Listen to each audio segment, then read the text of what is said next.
segunda bidera etorri da, eta, bueno, zen mozkunda astea. Normal, dana bezala ez, duen du lan, gaurko saioa ditzen zaigu, baina bestela ondo, itxaropentzu gaude partidu honetarako, eta nik talde ondo ikusten dut. Gauza batzuk baditu hobetu beharrekoa, talde guztiak bezala, baina gauza honekin geratu beharra baita ere, eta, bueno, azkeneko bi partidu galdu ditugu, eta horrein esperantza daukagu hau irabazteko. Gutu beharren artean, larun batean prentxaurreko bertan aipatu zenuen areatan egon zala gakoa, eta pixkat, azken bi partidak ikusita, behiko area alegia defenditzeko hortan, badirudi laguineko mai horrei oin batek utxe egiten diola, eta ez da persona bat hartzeko, eta orokorrean leku baten ez bada, desoreka bat dago lagia.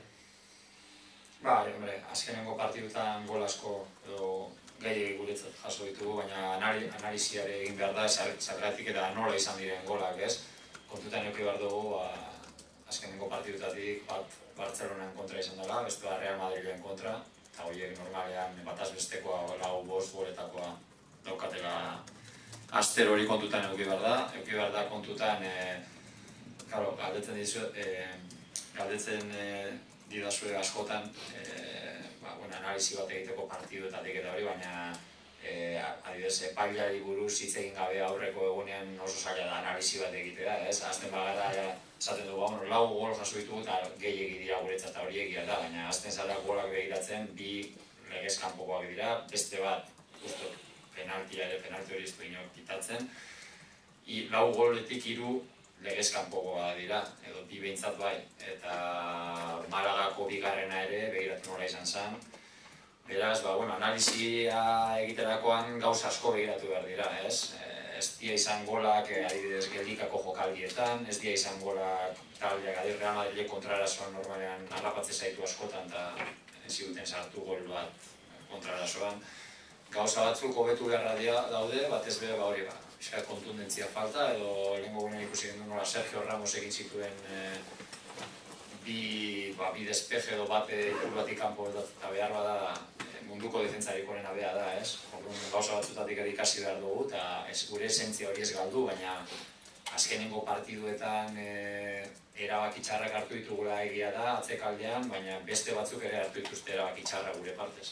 Eta hori kontutan hartu behar da, baita. Ez da, emaitzen aldetik galdera da, sensazio aldetik beti horre jartzen zenean partidu ostean hori nabarmentzen duzulako, berdin baiekasen ere, ipatu zenuen 3 gol sartu zen dituzela, baina atzaldeko sensazioa agian ez dela, ertsia edo hain sendoa, ez, hortik.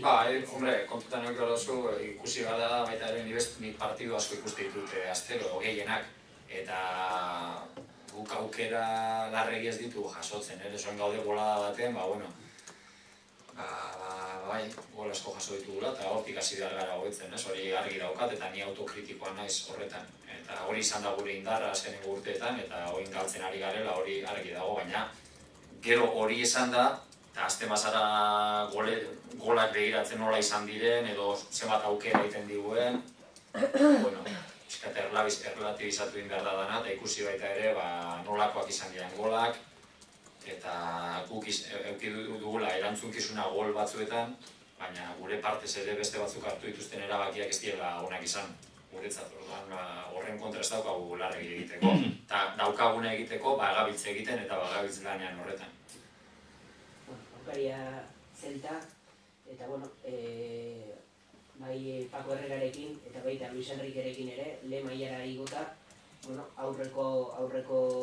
eraso hori, aurreko gose hori beti izan du, kasu hartan sasoian Iago Aspas eta lagunekin, Arrobiari bide gehiago manez, lehen urtean Charles eta Noritorekin, eta urten oraindik eta beste evoluzio bat eginda, Larribei fitxatuta, Orellana lagun, golgose aldia eta golak sartzen, baina atze alde hori lortu dute apur bat istea, batzuk esaten dute Real Madrilen ondoren, hau agian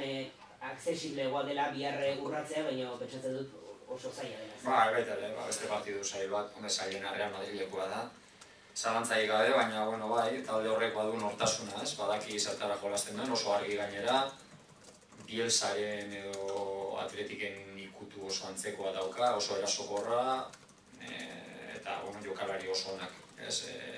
nahasketa oso ona egin du bai Harrobiaren artean eta kanpotik ekarritako jokalari nazioarteko mailan ibiltzen dianak, ez? Nolito, adibidez, Espainiako selekzioarekin ari da orain, Orellana baita ere Txileko selekzioarekin, eta jende ona dauka, eta oso eraso